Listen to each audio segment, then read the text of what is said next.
Hello students, my name is Rohit Penuli and I am from ICT virtual classroom Dehradun. कैसे हैं आप सभी? मेरे ख्याल से बहुत अच्छे होंगे, फिट होंगे, फाइन होंगे। हम क्लास 9th साइंस कर रहे हैं, जिसमें कि हमारा chapter force and laws of motion. ठीक है ना। आज हमें बात करनी है बच्चों conservation of laws and momentums के। आज हमें न्यूमेरिकल करने का। हमने पढ़ा था लॉ ऑफ कंजर्वेशन मोमेंटम क्या होता है। आज हम बात करेंगे उसके न्यूमेरिकल को लेके। ठीक है ना। न्यूमेरिकल क्या होते हैं, किस तरीके से उनके न्यूमेरिकल देख करे जाए, आज हम उसकी बात करेंगे, है ना। तो उसको समझने के लिए चलेंगे बच्चों स्मार्ट बोर्ड की तरफ।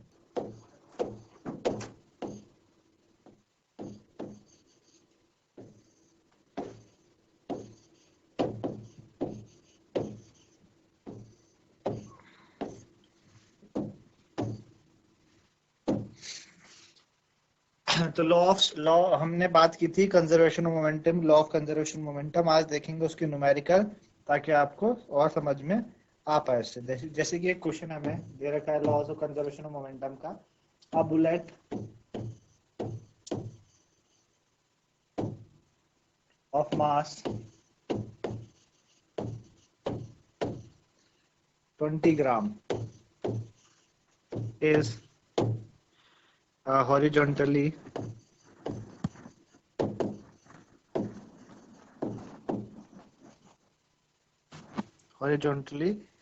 fired with a velocity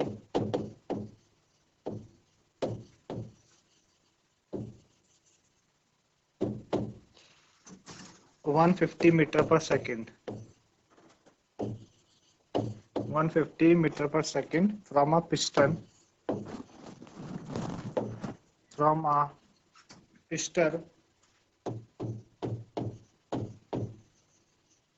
of mass 2 kg. Of mass 2 kg. What is the recoil velocity of the piston? What is the recoil? What is the recoil velocity of the piston?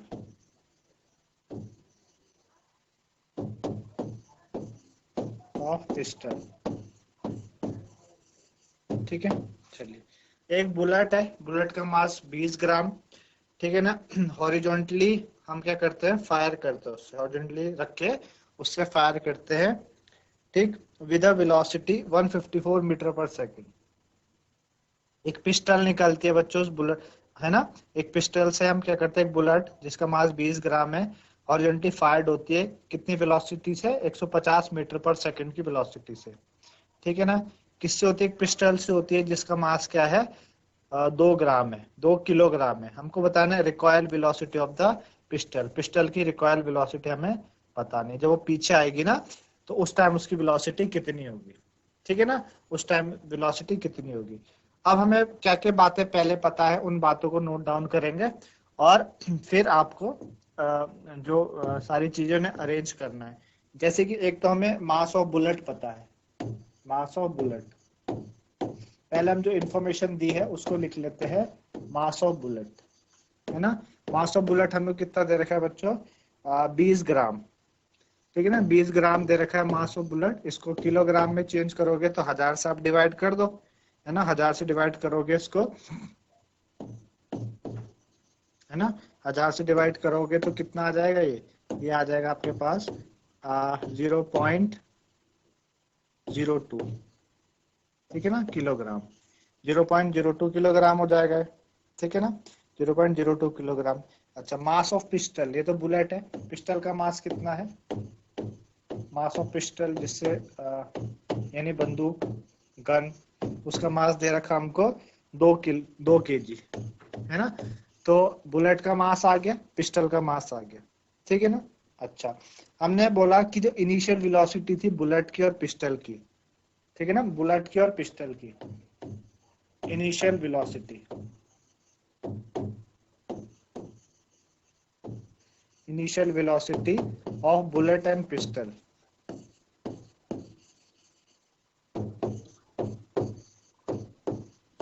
ठीक है ना।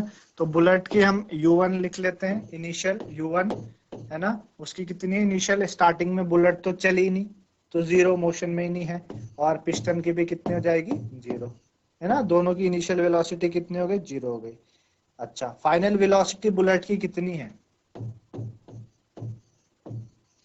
Final velocity of bullet जब वो निकली ना बंदूक से, तो बंदूक से जब वो निकली, यानी V2, है ना, समझ आ रही है आपको, फाइनल वेलोसिटी बुलेट की जब वो बंदूक से निकली, यानी V1, है ना, U1 तो आपकी जीरो है, V1 कितनी हो जाएगी आपकी 150, दे रखी हमको 150 मीटर पर सेकंड, जब वो बुलेट पिस्टल से निकली तो 150 मीटर पर सेकंड की स्पीड से निकली, है फाइनल वेलोसिटी होगी बुलेट की, ठीक है ना। हमको बताना है रिक्वायर्ड वेलोसिटी निकालनी है पिस्टन की रिक्वायर्ड वेलोसिटी हमको निकालनी है। समझ आ रही बात, पिस्टन की रिक्वायर्ड वेलोसिटी क्या होगी, रिक्वायर्ड वेलोसिटी का मतलब कि जो पिस्टन है वो किस वेलोसिटी से पीछे की तरफ आएगी। आपको पता है ना, यहाँ पे laws of conservation of momentum चलेगा, यहाँ पे क्या चलेगा बच्चों, laws of concentration, laws of conservation of momentum चलेगा, यानी ये आपके पास क्या है, इस तरीके से, ये क्या है आपके पास पिस्टन है, ये क्या है बच्चों, इस तरीके से पिस्टन है। अब इस पिस्टन से क्या निकली, बुलेट निकली, इस पिस्टन से क्या निकली, बुलेट निकली, है ना। जब हमने क्या करा, पिस्टन से बुलेट फायर करी, हमने जब पिस्टन से बुलेट फायर करी, तो आप ऐसे मान सकते हैं कि बुलेट क्या है, बुलेट को ए मान लो, है ना, और पिस्टन को क्या मान लो, बी मान लो। तो बी ने क्या करा, ए की तरफ फोर्स लगाया, बी ने क्या करा, ए की तरफ फोर्स लगाया, तो एफ बी ए इस तरफ लगा। तो हमने पढ़ा Newton's third law of motion, every action there is equal and opposite reaction, हर एक्शन का क्या होता है, इक्वल और अपोजिट रिएक्शन होता है। तो जो बुलेट है, बुलेट भी क्या करेगी, बंदूक में क्या करेगी, पीछे की तरफ क्या करेगी, फोर्स ऑफ अट्रैक्शन लगाएगी, है ना। तो ये क्या हो जाएगा, एफ ए बी हो जाएगा। तो जो बुलेट है, जो पिस्टन है आपकी, वो हल्का सा पीछे की तरफ आएगी, इसीलिए हम क्या करते हैं, उसको बंदूक कंधे पे रखते हैं। तो हमें वही रिकॉइल वेलोसिटी निकालनी है, हमको क्या करना है बच्चों, रिकॉइल वेलोसिटी निकालनी है। अच्छा, जो बुलेट की डायरेक्शन है वो लेफ्ट टू राइट है, बुलेट की डायरेक्शन क्या है आपकी, लेफ्ट से राइट की तरफ है, ठीक है ना। हमें रिकॉइल वेलोसिटी निकालनी है कि भाई रिकॉइल वेलोसिटी पिस्टन की क्या होगी। इतना बात मेरे, इतनी इंफॉर्मेशन आपको समझ में आ गई होगी। तो हम टोटल मोमेंटम निकाल लेते हैं पिस्टल का और बुलेट का फायर होने से पहले, है ना, यानी कोलिजन होने से पहले। Total momentum of pistol and bullet before fire, मतलब कोलिजन होने से पहले, बिफोर फायर मतलब जब हमने बंदूक चलाई नहीं, फायर होने से पहले जो टोटल मोमेंटम था वो कितना था, है ना, टोटल मोमेंटम हम निकाल लेते हैं, ठीक है ना। तो जो पिस्टल है, पिस्टल का जो बच्चों मास कितना है, यहाँ पे हमने मास ऑफ बुलेट लिया, इसको क्या बोल लेते हैं, M1 बोल लेते हैं, है ना, मास ऑफ पिस्टल को M2 कह लेते हैं, ठीक है ना, M2 कह लेते हैं। तो क्या हो जाएगा आपका, जो पिस्टल का मोमेंटम है वो कितना आ जाएगा बच्चों, M2 U2, है ना, और बुलेट का क्या हो जाएगा, M1 U1, दोनों हो जाएगा इस तरीके से।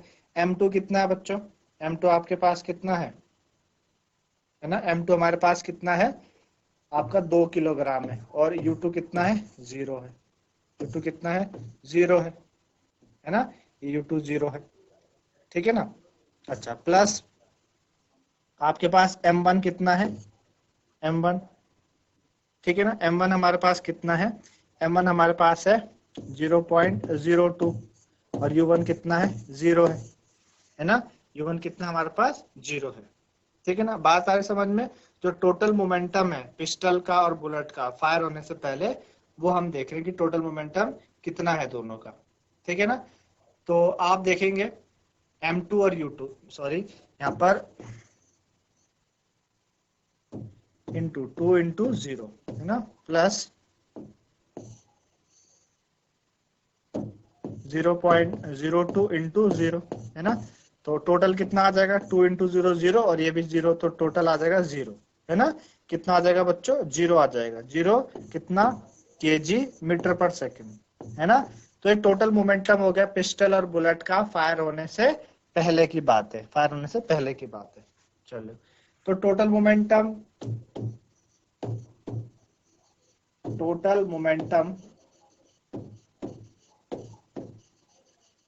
Of pistol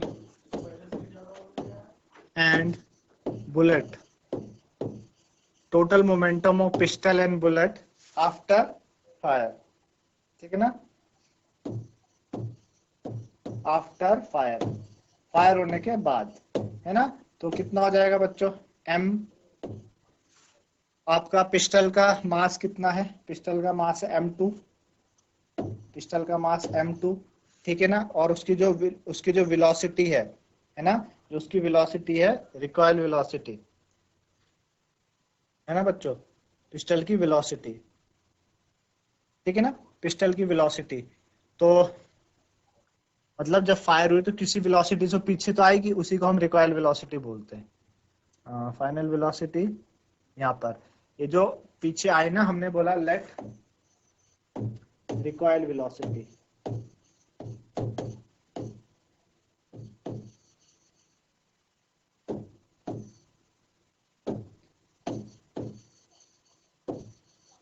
recoil velocity of pistol, यानी फाइनल वेलोसिटी होगी पिस्टल की, है ना। वो कितनी मान लो आप v2 मान लो, है ना। जैसे हमने इनिशियल वेलोसिटी पिस्टल की u2 मानी थी, उसको आप v2 मान लो, है ना, v2 मान लो।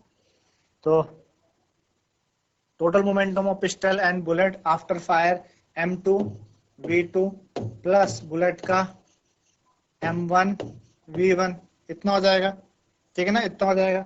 अब m2 कितना है आपके पास 2 इंटू ये आपके पास v2 प्लस m1 कितना है 0.02 है, 0.02 है, और v1 कितना है हमारे पास 150, है ना। ये कितना हमारे पास बच्चों 150 है।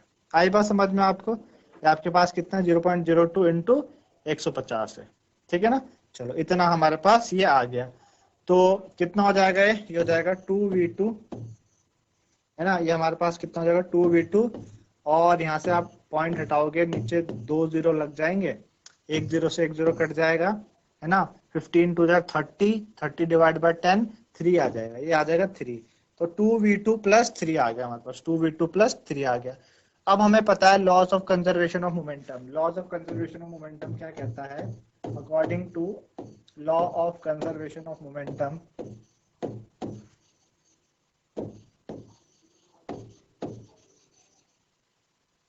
according to law of conservation of momentum,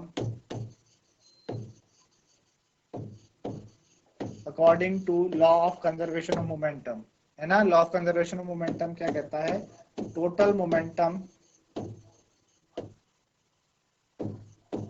total momentum, ठीक है, कब, total momentum before fire, fire होने से पहले जो टोटल मोमेंटम था is equal to total momentum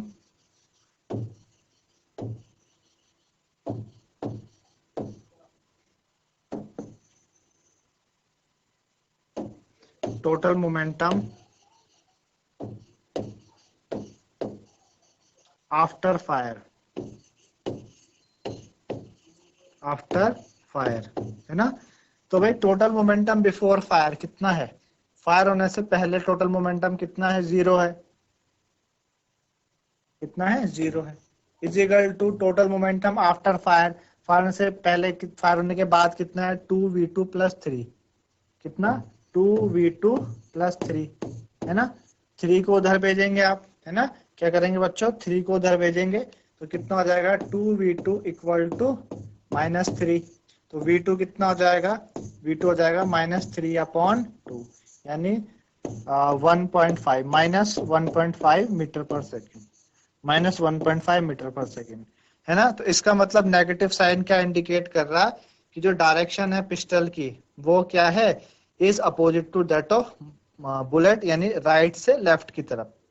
हमने बात की थी बुलेट की डायरेक्शन क्या थी, लेफ्ट से राइट की तरफ थी। बुलेट की डायरेक्शन हमने क्या बताई थी, लेफ्ट से राइट की तरफ, है ना, लेफ्ट से राइट की तरफ थी। तो जो पिस्टन है उसकी राइट से लेफ्ट की तरफ हो जाएगी। ये इस तरीके से आपको क्वेश्चन करना है, मेरे ख्याल से समझ में आया होगा, है ना। इस तरीके से हमने क्वेश्चन कराया बच्चों। समझ आया क्या किया इस क्वेश्चन में, समझ लेते हैं। हमको दिया था एक बुलेट है जिसका मास 20 ग्राम है, उसको हॉरिजॉन्टली हमने फायर करा किस वेलोसिटी से, 150 मीटर पर सेकंड की वेलोसिटी से, ठीक है ना। किससे किया बुलेट को फायर, बुलेट को हमने फायर किया एक पिस्टल से, एक पिस्टल से फायर किया जिसका मास 2 किलोग्राम है। हमें रिक्वायर्ड वेलोसिटी ऑफ पिस्टल निकालनी है, यानी जब आप बुलेट से, जब आप पिस्टल से गोली छोड़ोगे, फायर करोगे, तो गोली तो आगे डायरेक्शन में जाएगी। हमने बात की थी कि according to Newton third law of motion, जब फोर्स ऑफ अट्रैक्शन लगा बुलेट में पिस्टल के द्वारा, तो बुलेट आगे की तरफ गई। तो बुलेट भी क्या करती है, अपोजिट सेम मैग्नीट्यूड का फोर्स लगाती है अपोजिट डायरेक्शन पे, किसके, पिस्टल की तरफ लगाएगी। तो पिस्टल किस तरफ आएगी बच्चों, पीछे की तरफ आएगी। तो रिक्वायर्ड वेलोसिटी निकालने की, जो किस वेलोसिटी से जो पिस्टल है वो पीछे की तरफ आएगी, ये हमें निकालना है। ये मेन हमारा क्वेश्चन था। हमने जानकारी जो है वो लिखी। हमारे पास एक तो मास ऑफ बुलेट दे रखा है 20 ग्राम, उसको हमने किलोग्राम में चेंज किया 0.02 kg। हमारे पास मास ऑफ पिस्टल दिया है M2 2 किलोग्राम। हमने कहा जो इनिशियल वेलोसिटी है बुलेट की, है ना, जब बुलेट फायर नहीं हुई थी स्टार्टिंग में, वो 0 है, बुलेट चली नहीं। क्योंकि भाई आपको पता है ना वेलोसिटी क्या है, वेलोसिटी का होता है डिस्प्लेसमेंट अपॉन टाइम। कोई चीज डिस्प्लेस हो टाइम से रिलेटेड तो वेलोसिटी आती है। अभी ना उसने कोई डिस्प्लेस किया टाइम के अकॉर्डिंग, तो उसकी वेलोसिटी 0। इसी तरीके से पिस्टल की भी इनिशियल वेलोसिटी 0।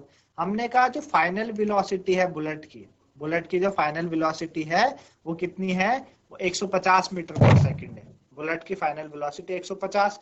अब फाइनल को हमने v से, इनिशियल को u से बताया था आपको जब लॉस ऑफ कंजर्वेशन ऑफ किया था, फाइनल को हम v से बता सकते हैं। तो वेलोसिटी जो बुलेट की है फाइनल, वो आपके पास v1 है जो कि 150 मीटर पर सेकंड दे रखी। हमें रिक्वायर्ड वेलोसिटी बतानी है बुलेट की, यानी final velocity of pistol, pistol की रिक्वायर्ड वेलोसिटी। तो हमने उसको क्या मान लिया, v2 मान लिया, जो कि फाइनल वेलोसिटी भी हुई पिस्टल की, है ना। आपने आपको समझाया कि इस जो पिस्टल है वो बुलेट पे इस तरफ डायरेक्शन लगा रही है, इस तरफ फोर्स ऑफ अट्रैक्शन लगा रही है FBA। तो बुलेट भी क्या करेगी, न्यूटन थर्ड लॉ के according every action there is equal and opposite direction, पीछे डायरेक्शन में क्या लगाएगी, फोर्स ऑफ अट्रैक्शन लगाएगी।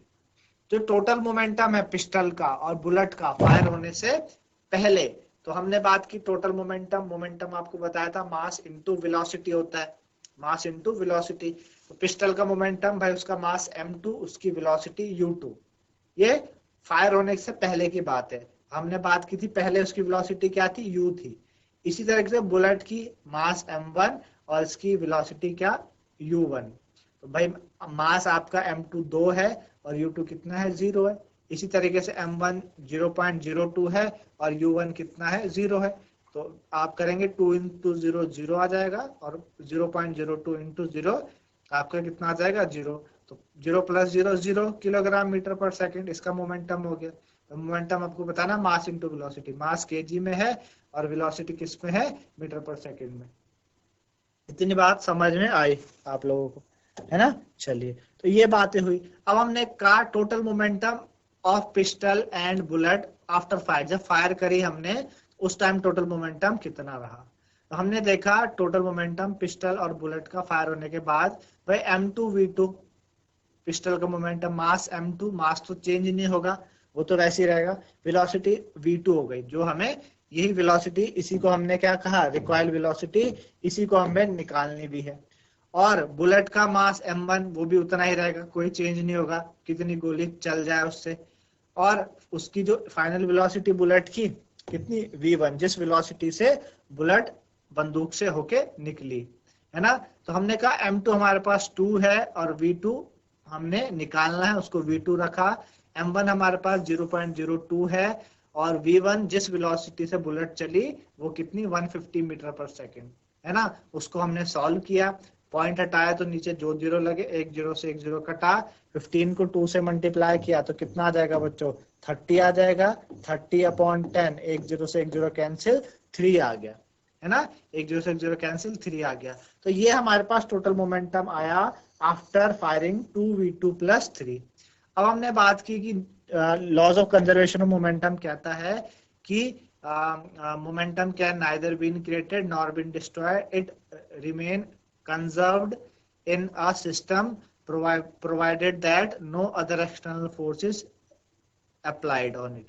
कोई अदर एक्सटर्नल फोर्स पे ना लगा हो, जो आपका जो मोमेंटम पहले था और जो मोमेंटम बाद में था वो दोनों इक्वल हो जाएंगे। तो अब कोई एक्सटर्नल फोर्स तो लगा नहीं बंदूक पे, है ना। जब हमने फायर करी तो देखा गया भाई टोटल मोमेंटम फायर होने से पहले कितना आया था, हमारे पास 0 आया था, और टोटल मोमेंटम फायर होने के बाद कितना आया, 2v2 + 3 आया, है ना, 2v2 + 3 आया। तो हमने इसी तरीके से पुट करी वैल्यू, हमने 3 को उस तरफ भेजा, -3 हो गया, और v2 2 मल्टीप्लाई में होता जाके डिवाइड हो गया, तो v2 कितना आ गया, -3/2, है ना। इस तरीके से v2 हमने निकाल दिया -1.5 मीटर/सेकंड। यहाँ पे जो माइनस साइन है, ये माइनस साइन, ये इंडिकेट क्या कर रहा है, ये इंडिकेट कर रहा कि जो आपकी पिस्टल की डायरेक्शन है, जिस डायरेक्शन में पिस्टल रिकॉइल हुई उसकी डायरेक्शन आपकी बुलेट के डायरेक्शन से अपोजिट है ना। तो ये माइनस साइन क्या करता है, दिखाता है इंडिकेट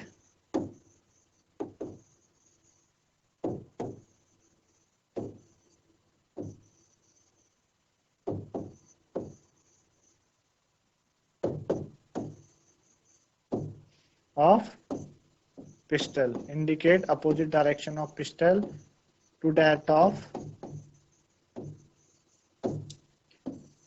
that of bullet, ठीक है ना। indicate the opposite direction of pistol to that of bullet, ठीक है ना। तो यहाँ से ये हुआ, तो मेरे ख्याल से इतना आप लोगों को समझ में आया होगा कि किस तरीके से हमने ये क्वेश्चन किया है ना। इस तरीके से बच्चों आपने क्वेश्चन क्या करने हैं, इस तरीके से आपने क्वेश्चन को अप्रोच करनी है, तो ये क्वेश्चन आपके हो जाएंगे, है ना, ये हो जाएंगे। इसी तरीके से आपके और क्वेश्चंस भी दिए हैं इस उसमें, इसको आप कर सकते हैं, है ना। तो ये और क्वेश्चन आपके लिए अगले भाग में लेके आएंगे, जिसमें कि हम देखेंगे कि किस तरीके से हमको ये क्वेश्चन करना है। आज आपको मेरे ख्याल से समझ में आया होगा कि हमने क्वेश्चन कैसे करे, ठीक है ना। तो बाकी बचे question laws of conservation of momentum के हम आपके अगले भाग में करेंगे, यहाँ पे हम समझेंगे और तरीके से क्वेश्चन, है ना। यहाँ पे तो हमने बुलेट का एग्जांपल लिया, यहाँ पे हमने क्या किया, बुलेट का एग्जांपल लिया। अभी हम क्या कर सकते हैं, ऐसे क्वेश्चन लेके आएंगे जिसमें कि कोई जो पर्सन है, ठीक है ना, वो आपका किसी स्टेशनरी कार्ट से जंप करके आगे को गया। तो हमने देखा भाई कार्ट के ऊपर चल रहा था, वो कार्ट के ऊपर चल रहा था, तो कार्ट का अपना मास रहा होगा, अपनी वेलोसिटी से कार्ट चल रही होगी, उसके ऊपर जो पर्सन है वो उसका अपना मास है, ठीक है ना। जब वो उस कार्ट से नीचे उतरा तो किस वेलोसिटी से कार्ट पीछे को गई, है ना। तो ये इस तरह के क्वेश्चन हम देखेंगे, है ना।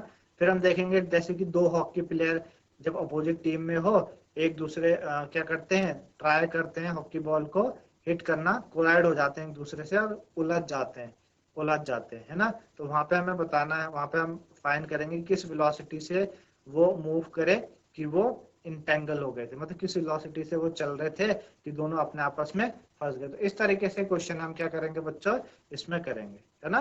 तो ये हमने आज सीखा, मेरे ख्याल से आप लोगों को समझ में आया होगा। Laws of conservation of momentum का ये क्या है, एक एप्लीकेशन है कि इस तरीके से हम ये क्वेश्चन करते हैं।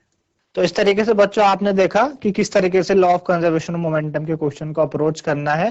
तो मेरे ख्याल से आपको समझ में आया होगा। तो आज के लिए इतना ही, धन्यवाद, हैव अ नाइस डे।